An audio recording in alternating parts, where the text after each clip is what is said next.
जय श्री राम। नमस्कार और स्वागत है आपका राम कथा जीवन का आधार में। मैं हूं आपकी होस्ट आराध्या। इस श्रृंखला में हम साथ मिलकर महर्षि वाल्मीकि की रामायण की दिव्य यात्रा पर आगे बढ़ रहे हैं। एक ऐसी कथा जो केवल अतीत नहीं बल्कि हर युग के लिए एक दिशा, एक ज्योति है। ये केवल वाल्मीकि की मूल रचना तक सीमित नहीं बल्कि इसमें अन्य लोक परंपराओं और सांस्कृतिक सूत्रों से प्रेरणा लेकर हम आपको एक ऐसा अनुभव देने का प्रयास कर रहे हैं जो आपके हृदय को छू जाए और आत्मा को जागृत करे। पिछली कथा में हमने देखा कि कैसे राम ने माताओं और गुरुजनों से आशीर्वाद लिया, कौशल्या के आंचल से लेकर सुमित्रा के दृढ़ आदेश तक, कैकेयी के संकोच भरे स्वीकार से लेकर गुरु वशिष्ठ और माता अरुंधति की सीख तक। हर आशीर्वाद में आंसू भी थे और धर्म की ज्योति भी। सीता ने धैर्य और निष्ठा का वचन दिया, लक्ष्मण ने सेवा का संकल्प लिया और सुमंत्र ने स्वयं को रथी और सहभागी बनाकर इस धर्म यात्रा से जोड़ लिया।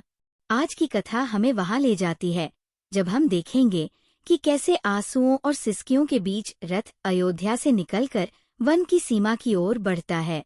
वहां गंगा का पवित्र तट उनका इंतजार कर रहा है, मानो संसार के सुख और त्याग के बीच एक अंतिम रेखा खींची हो। निषादराज गुह का आगमन होगा, नावों का सहारा मिलेगा और फिर गंगा पार करके राम सचमुच वनभूमि में प्रवेश करेंगे। आज की कथा में आप अनुभव करेंगे वह क्षण जब राजमार्ग समाप्त होता है और वनपथ शुरू होता है, जब सुख पीछे छूट जाता है और धर्म की अग्निपरीक्षा सामने खड़ी होती है। तो आइए चले हमारे साथ उस यात्रा पर जहां से वनवास की शुरुआत आरंभ होता है। रथ अयोध्या से दूर जा चुका था। नगरी की गूंज अब धीरे धीरे कम होती जा रही थी। रथ पर बैठे राम, लक्ष्मण और सीता ने पहली बार सांस ली, मानो अब सचमुच अपने नए जीवन की ओर बढ़ रहे हों। राम ने मौन भंग करते हुए कहा, सीता और लक्ष्मण, अब हमें आने वाले 14 वर्षों के बारे में सोचना होगा। वन में जीवन आसान नहीं होगा, लेकिन अगर हम संयम और अनुशासन बनाए रखें तो ये तपस्या भी आसान हो जाएगी। सीता, तुम्हें विशेष कठिनाइयां होंगी, लेकिन तुम्हारा धैर्य ही हमारी सबसे बड़ी ताकत होगी। सीता ने शांत स्वर में उत्तर दिया, प्रिय राम, मुझे किसी कठिनाई का भय नहीं है। मेरे लिए यही सबसे बड़ा सौभाग्य है कि मैं हर दिन, हर पल आपके साथ रहूंगी। मुझे महलों के वैभव की आवश्यकता नहीं है, आपका साथ ही मेरे लिए सबसे बड़ा सुख है। लक्ष्मण ने दृढ़ स्वर में कहा, भैया, मैंने संकल्प लिया है कि वनवास का प्रत्येक क्षण आपकी सेवा और भाभी सीता की रक्षा में व्यतीत करूंगा। मैं रात्रि में भी जागता रहूंगा ताकि कोई बाधा आप तक न पहुंच सके। राम ने स्नेहपूर्वक दोनों की ओर देखा और कहा, हमें मिलकर ये निश्चय करना होगा कि हम इस वनवास को भार नहीं बल्कि एक धार्मिक यज्ञ मानेंगे। हम प्रतिदिन देवताओं की पूजा करेंगे, सादा भोजन करेंगे और वनवास को साधना का रूप बनाएंगे। रथ की लगाम थामे सुमंत्र ये सब सुन रहे थे। उनके हृदय में भावनाओं का तूफान उमड़ पड़ा। उन्हें याद आया कि विदा करते समय राजा दशरथ ने उनसे कहा था, सुमंत्र, कुछ दिन उनके साथ बिताओ, 4-5 दिन रुको। अगर वे लौटना चाहें तो उन्हें वापस ले आओ। खासकर सीता को राजमहल लौटने के लिए मनाओ। राम और लक्ष्मण ने ऋषि विश्वामित्र के साथ वन जीवन देखा है। वे कष्ट सहन कर सकते हैं, लेकिन सीता उस वन की कठोरता कैसे सहन करेंगी? सुमंत्र की आंखें नम हो गईं। उनके मन में यही प्रश्न गूंज रहा था कि क्या सीता सचमुच 14 वर्षों तक इस तपस्वी जीवन को सहन कर पाएंगी? मानो राम ने उनके मन की बात पढ़ ली हो। उन्होंने धीरे से कहा, सुमंत्र, चिंता मत करो। सीता में उतना धैर्य और बल है जितना हम में भी नहीं होगा। उसका दृढ़ संकल्प ही हमारा बल होगा। सीता मुस्कुराई और बोली, हाँ सुमंत्र, मैं लौटने नहीं आई हूँ। मेरा मार्ग राम जैसा ही है। चाहे वन हो या महल, उनका साथ ही मेरे लिए जीवन है। सुमंत्र ने सिर झुका लिया। उनके हृदय में इस धार्मिक यात्रा के साक्षी बनने का दर्द और गर्व था। रथ अयोध्या से बहुत दूर निकल चुका था। नगर का शोर अब बस एक स्मृति बनकर रह गया था। तभी रथ तमस नदी के शांत तट पर पहुंचा। जल तरंगों की मधुर ध्वनि वातावरण में गूंज रही थी। राम ने सुमंत्र की ओर देखा और कहा, सुमंत्र, घोड़ों को आराम दो, वे भी थके होंगे। उन्हें पानी पिलाओ और थोड़ी देर आराम करने दो। सुमंत्र ने उनकी बात मान ली और घोड़ों को खोलकर पानी के पास ले जाकर उन्हें आराम देने लगे। इस बीच राम, सीता और लक्ष्मण नदी के किनारे बैठ गए। राम ने गहरी सांस ली और कहा, अब मैं स्पष्ट रूप से देख सकता हूँ कि अयोध्यावासी हमें इतनी आसानी से छोड़कर नहीं जाएंगे। स्त्री, पुरुष, वृद्ध, बच्चे सभी हमारे पीछे चलेंगे। वे हमें अपनी आंखों से ओझल होते नहीं देख पाएंगे। वे कुछ देर चुप रहे, फिर बोले, अयोध्या आज हमारे लिए शोक मना रही होगी। वहां का हर व्यक्ति, स्त्री पुरुष, माता पिता सभी हमें याद कर रहे होंगे। मुझे सबसे ज्यादा चिंता अपने माता पिता की है। मुझे डर है कि लगातार रोने से उनकी आंखों की रोशनी चली जाएगी। उनके हृदय पर ये आघात कितना भारी होगा। लेकिन मुझे पूरा विश्वास है कि भरत अपने मधुर और धर्ममय वचनों से उन्हें सांत्वना देंगे। वे सद्गुणों के धनी हैं और उनका साथ देंगे। राम की आंखें नम हो गईं। उन्होंने लक्ष्मण और सीता की ओर मुड़कर कहा, लक्ष्मण, सीता, यदि तुम दोनों मेरे साथ न होते तो ये वनवास मेरे लिए असहनीय होता। तुम्हारा साथ ही मेरे लिए सबसे बड़ा सहारा है। तुम दोनों के सहयोग से ही मैं इन 14 वर्षों को धैर्यपूर्वक सहन कर पाऊंगा। मैं हृदय से तुम दोनों का आभारी हूँ कि तुम दोनों ने मेरे साथ ये कठिन मार्ग चुना। लक्ष्मण ने हाथ जोड़कर कहा, भैया, ये मेरे लिए कष्ट नहीं, सौभाग्य है। आपका साथ ही मेरे जीवन का उद्देश्य है। मैं हर परिस्थिति में आपके साथ खड़ा रहूंगा। सीता ने शांत किंतु दृढ़ स्वर में कहा, प्रिय राम, ये मेरे लिए भी तपस्या नहीं, वरदान है। चाहे वनवास हो या महल, मैं आपके साथ हूँ। यही मेरे जीवन का सबसे बड़ा सुख है।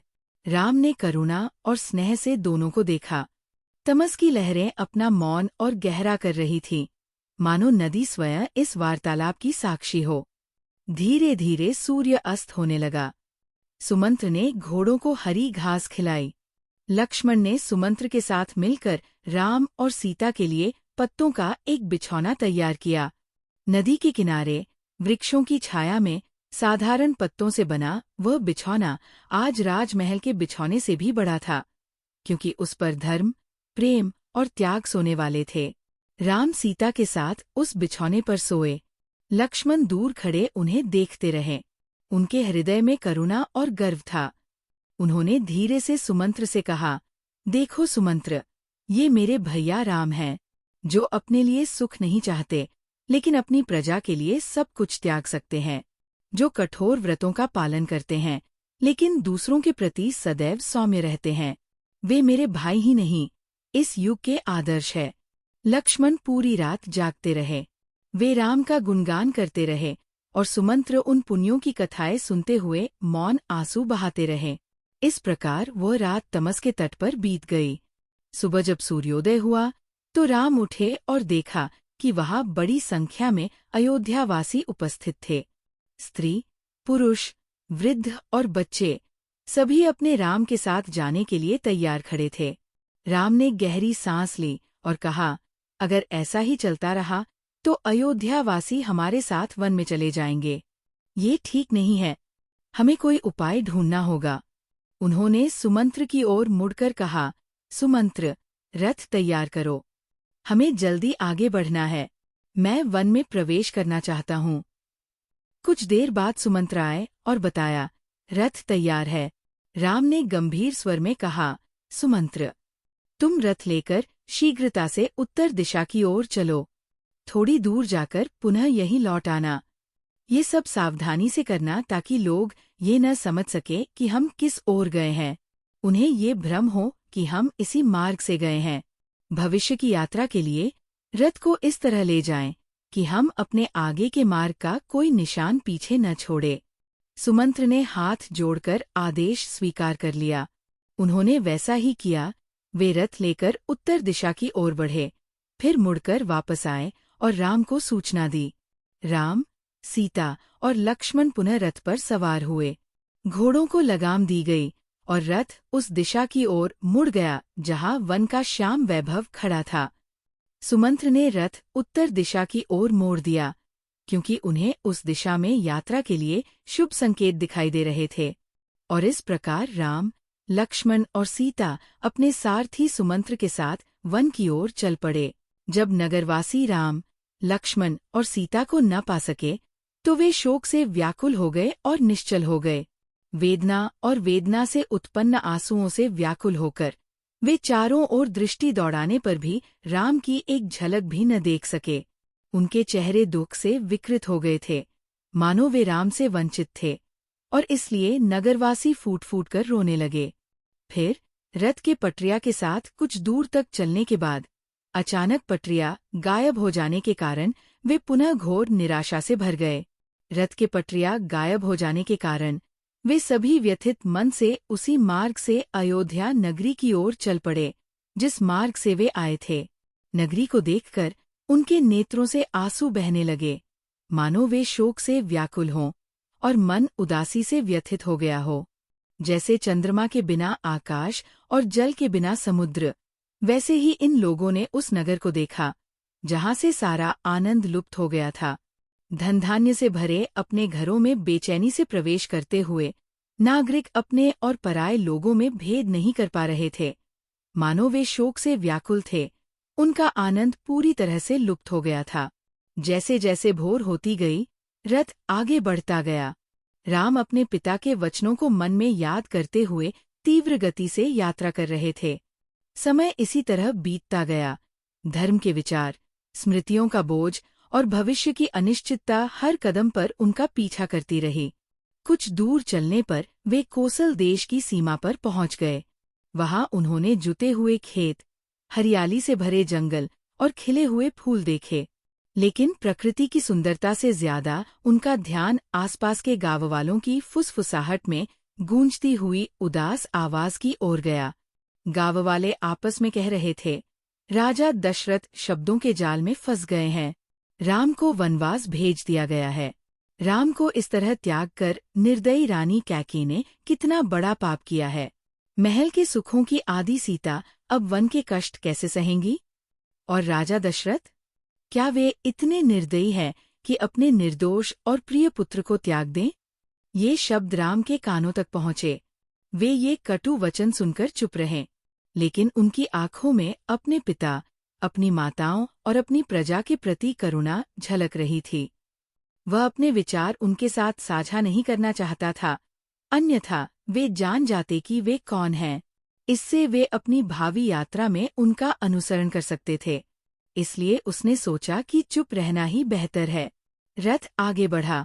उन्होंने वेदश्रुति नदी पार की, फिर गोमती के सुंदर जल को पार किया, फिर घोड़ों ने तेज गति से शंदिका नदी पार की। थोड़ी देर बाद राम ने स्नेह से सुमंत्र की ओर देखा। उनकी आवाज कोमल थी, हंस की चहचहाहट जैसी मधुर। उन्होंने कहा, वह दिन कब आएगा जब मैं अपने माता पिता से मिलूंगा और सरयू नदी के वनों में फिर से शिकार खेलने जाऊंगा? ये क्षेत्र कितना सुंदर है, जहाँ राजर्षि भी विचरण करते हैं और धनुर्धर इस खेल का आनंद लेते हैं। हालांकि मुझे शिकार का कोई विशेष शौक नहीं है, फिर भी मुझे वे दिन याद हैं जब जीवन कितना सरल और आनंदमय लगता था। सुमंत्र चुप रहे। वे जानते थे कि यह यात्रा केवल वन की ओर नहीं, बल्कि इतिहास की ओर है। राम की वाणी में प्रेम और त्याग की सुगंध थी। इस प्रकार धर्म का रथ, मर्यादा का रथ, त्याग और निष्ठा का रथ आगे बढ़ा। कुछ समय के बाद राम, लक्ष्मण, सीता और सुमंत्र रथ पर सवार होकर श्रृंगवेरपुर पहुंचे। दूर दूर तक फैली गंगा माता की श्वेत लहरों को देखकर राम के नेत्र आनंद से भर आए। वे रथ से उतरकर हाथ जोड़कर प्रणाम किया। उन्होंने प्रार्थना की, गंगा माता, आप समस्त लोगों को सुख और कल्याण प्रदान करती है। आपके स्मरण मात्र से ही जन्म मरण के बंधन टूट जाते हैं। आज आपके चरणों में आकर मेरा मन हल्का हो गया है। राम के साथ साथ लक्ष्मण, सीता और सुमंत्र ने भी गंगा माता को प्रणाम किया। उनकी आंखों में भक्ति और हृदय में आनंद की लहरें थीं। राम ने सभी से कहा, गंगा माता केवल एक नदी नहीं है, वह स्वयं जीवन का स्रोत है। उसे लोक माता कहा जाता है। इसके दर्शन मात्र से पाप दूर हो जाते हैं और इसके जल के स्पर्श से आत्मा पवित्र हो जाती है। राम कुछ देर तक गंगा माता की लहरों को देखते रहे। उन्होंने सुमंत्र, लक्ष्मण और सीता को गंगा माता की महिमा के बारे में बताना शुरू किया। इसकी महिमा की कितनी ही कथाएं हैं। यह हमारे पूर्वज राजा भागीरथ की तपस्या से स्वर्ग से उतरी थी और तब से ये भारत की आत्मा बन गई है। इसकी गोद में स्नान करने वाला कभी खाली नहीं रहता। गंगा माता केवल जल नहीं, मोक्ष की धारा है। इसके बाद सभी ने स्नान किया। निर्मल जल ने यात्रा की थकान क्षण भर में दूर कर दी। गंगा जल पीकर सभी के मन प्रसन्न हो गए। सीता के चेहरे पर एक अलौकिक शांति छाने लगी। लक्ष्मण का उत्साह बढ़ गया और राम के चेहरे पर दिव्यता की आभा छा गई। सुमंत्र ने सोचा, जिनके स्मरण मात्र से संसार के दुख दूर हो जाते हैं, वे स्वयं इस पृथ्वी पर आकर हमें जीवन की ये यात्रा करा रहे हैं। यदि वे कभी थकान या दुख महसूस करते हैं, तो वे मानव रूप में हमें इससे निपटने का तरीका बता रहे हैं। वास्तव में वे स्वयं परमधाम के स्वरूप है। उस समय गंगा माता की लहरें स्तुति करती हुई प्रतीत हो रही थीं और श्रृंगवेरपुर का आकाश राम, लक्ष्मण और सीता की उपस्थिति से पवित्र हो गया था। गंगा माता का स्नान और कुछ देर विश्राम के बाद राम ने सुमंत्र से कहा, सुमंत्र, अब अंधेरा हो रहा है। आज हम यही गंगा माता के तट पर विश्राम करेंगे। देखो, वहाँ वह विशाल पवित्र पीपल का वृक्ष है। हम उसकी छाया में रहेंगे ताकि गंगा माता के दर्शन भी कर सकें। रथ उस वृक्ष के नीचे रुक गया। राम, सीता और लक्ष्मण नीचे उतर गए। सुमंत्र ने घोड़ों को खोलकर पास ही बांध दिया और राम के पास बैठ गए। इसी बीच ये समाचार फैल गया कि राम गंगा माता के तट पर पहुंच गए हैं। ये सुनकर निषादराज गो अपने मंत्रियों और प्रियजनों के साथ वहां पहुंचे। वे दूर से ही हाथ जोड़कर राम के पास आए और उन्हें गले लगा लिया। गुह न केवल निषादों के राजा थे, बल्कि राम के बचपन के मित्र भी थे। जब राम गुरु वशिष्ठ के आश्रम में शिक्षा ग्रहण कर रहे थे, तब गुह भी वहीं अध्ययनरत थे। वनवासी और आदिवासी वंश से होने के बावजूद ये राम के लिए कभी भेदभाव का कारण नहीं बना। गुह ने कहा, राम, ये नगरी आपकी है। जैसे अयोध्या आपकी है, वैसे ही श्रृंगवेरपुर भी आपका है। आपने मेरे घर को पवित्र किया है। आपसे बड़ा अतिथि कौन हो सकता है? बताइए, मैं आपके लिए क्या कर सकता हूँ? राम ने उन्हें हृदय से गले लगाया और मुस्कुराते हुए कहा, गुह, तुम्हें देखकर मुझे बहुत खुशी हुई। गुरुकुल में तुम्हारे साथ बिताए वे दिन आज भी मेरी स्मृति में ताज़ा है। मेरे लिए तुम न तो निषादों के राजा हो और न ही किसी गोत्र के, तुम मेरे मित्र हो। मेरे लिए सब समान है। मनुष्य की पहचान जन्म और वंश से नहीं, बल्कि उसकी भावनाओं और कर्मों से होती है। गुह की आंखें भर आईं। उन्होंने कहा, राम, आपका हृदय ही आपको सभी का प्रिय बनाता है। हम निषादों को गर्व है कि हमारे बीच आपके जैसे मित्र हैं। फिर उन्होंने तुरंत आदेश दिया कि पके हुए चावल, तरह तरह के व्यंजन और विश्राम के लिए जगह तैयार की जाए। घोड़ों के लिए चारे और पानी का भी प्रबंध किया गया। राम ने मृदु स्वर में उत्तर दिया, प्रिय मित्र, तुम्हारा प्रेम मेरे लिए सबसे बड़ा उपहार है, किंतु मैंने वनवास का व्रत लिया है। मुझे केवल फल, मूल और छाल के वस्त्र ही खाने हैं। मैं इन व्यंजनों को स्वीकार नहीं कर सकता। हाँ, मेरी एक प्रार्थना है। ये घोड़े मेरे पिता दशरथ को बहुत प्रिय थे। यदि इनके लिए चारे पानी की व्यवस्था कर दी जाए, तो ये मेरे लिए सबसे बड़ा उपकार होगा। राम के वचन सुनकर गुह ने तुरंत अपने सेवकों को आदेश दिया और घोड़ों की सेवा का प्रबंध किया। भूमि पर लेटे हुए राम का मुख शांत था, किंतु उनके त्याग और धर्म का प्रकाश आकाश तक गूंज रहा था। गुह और सुमंत्र पास ही खड़े होकर धीमी आवाज में बातें करते रहे, जबकि लक्ष्मण धनुष बाण लिए पूरी रात जागते रहे। उस रात गंगा माता की लहरें राम के अपार त्याग और निषादराज गुह के प्रति उनके पवित्र प्रेम की साक्षी बनी। जैसे जैसे गंगा तट पर रात गहराती गई, राम और सीता पत्तों की शैया पर विश्राम कर रहे थे। सीता राम के बगल में शांति से लेटी थीं और राम जमीन पर ऐसे आराम से लेटे थे मानो किसी राजमहल में शैया पर लेटे हों। यह दृश्य देखकर निषादराज गुह का हृदय काँप उठा। उनकी आंखें आंसुओं से भर आईं। उन्होंने लक्ष्मण की ओर देखा, जो धनुष बाण लिए पहरा दे रहे थे। गुह बोले, मित्र लक्ष्मण, तुम्हारे लिए एक आरामदायक शैया तैयार है। तुम थोड़ी देर आराम कर सकते हो। हम वनवासी हैं, कष्टों में जीने के आदी है, लेकिन तुम राजकुमार हो, इस कठोर भूमि के लिए नहीं बने हो। आज मुझे अपने राम की सेवा का अवसर दो। मेरे लिए इससे बढ़कर पुण्य का काम और क्या हो सकता है। मैं और मेरे साथी पूरी रात जागकर उनकी रक्षा करेंगे। ये वन हमारा घर है, हम इसके चप्पे चप्पे से वाकिफ है। अगर कोई सेना यहाँ आ भी जाए तो हम उसका सामना कर सकते हैं। लक्ष्मण ने दुख और दृढ़ता से भरे स्वर में उत्तर दिया, मित्र, तुम्हारा साथ हमें चिंता मुक्त कर देता है, पर मैं कैसे सो सकता हूँ? जब मेरे भाई राम और भाभी सीता जमीन पर लेटे हों तो मैं कैसे आराम कर सकता हूँ? देखो, वही राम, जिन्हें देवता और राक्षस मिलकर भी नहीं हरा सकते, आज घास की शैया पर सो रहे हैं। ये दृश्य देखकर मैं राहत की सांस भी नहीं ले सकता। लक्ष्मण कुछ क्षण चुप रहे, फिर उनकी आंखें भर आईं। उनकी आवाज टूटने लगी। उन्होंने कहा, हमारे पिता इस वियोग को सहन नहीं कर पाएंगे। मुझे लगता है कि वे ज्यादा दिन जीवित नहीं रहेंगे। राम और सीता के बिना अयोध्या कितनी उदास होगी।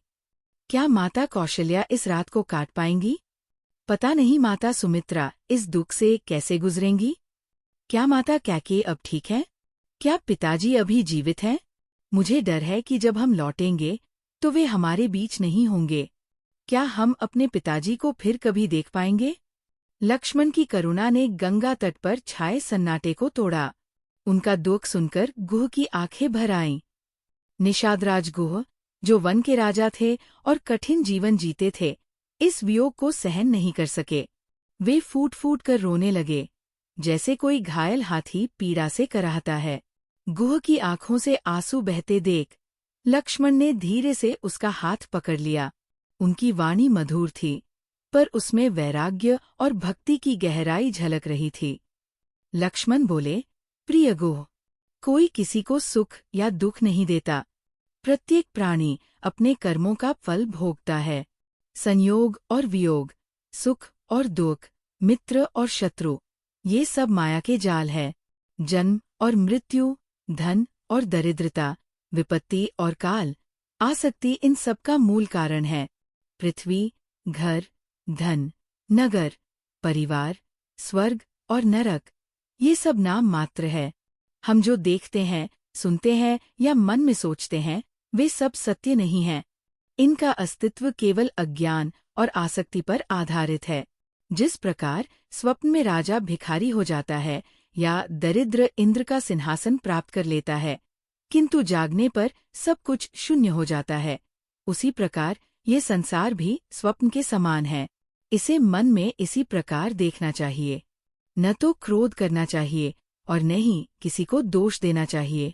इस आसक्ति रूपी रात्रि में सभी लोग सोते रहते हैं और नाना प्रकार के स्वप्न देखते हैं, परंतु योगीजन जागते रहते हैं, जो स्वार्थ से रहित हैं और जो इंद्रियों को वश में नहीं करते।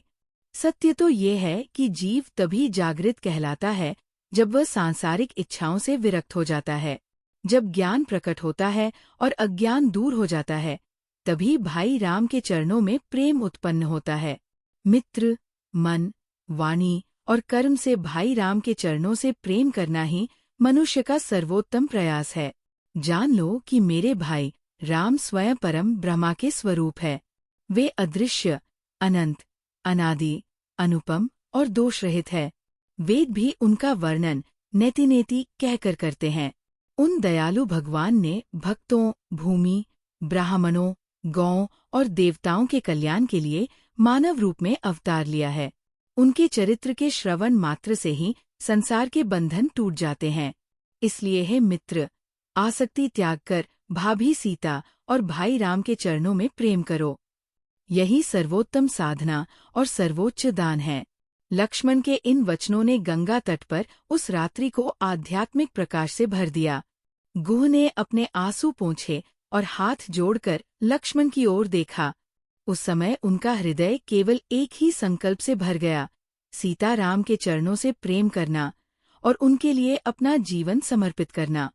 उस रात गंगा की लहरों के साथ न केवल जल, बल्कि लक्ष्मण के, गुह के और पृथ्वी के आंसू भी बहे, जिसने धर्म और त्याग के इस दृश्य को देखा। इस प्रकार गंगा तट पर राम, सीता और लक्ष्मण ने रात बिताई। भूमि पर शयन करते राम को देखकर निषादराज गुह का हृदय व्याकुल हो उठा, पर लक्ष्मण ने उन्हें सांत्वना दी और भक्ति, वैराग्य और ज्ञान से भरे उपदेश देकर ये स्पष्ट किया कि संसार का सुख दुख केवल मोहमाया का स्वप्न है और सच्चा पुरुषार्थ है श्रीराम के चरणों में प्रेम। उस रात्रि गंगा की लहरें राम के त्याग की, लक्ष्मण की निष्ठा की और गुह के प्रेम की मौन साक्षी बनी। सुमंत्र की आंखों में भी आंसू थे, परंतु उनके हृदय में गर्व था कि वे इस धर्म यात्रा के सहभागी बने।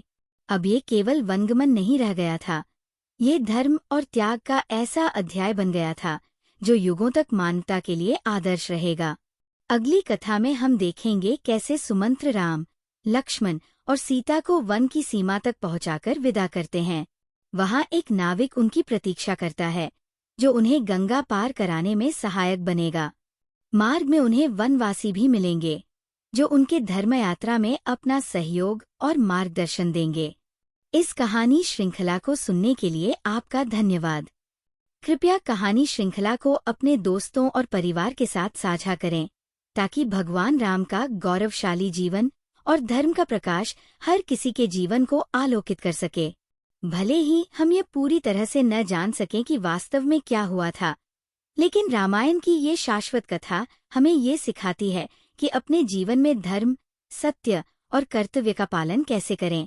ये हर युग के लिए एक अमूल्य मार्गदर्शक बनी हुई है। भगवान राम आपका जीवन मंगलमय करें और धर्म की ज्योति आपके मार्ग को आलोकित करे। जय श्री राम।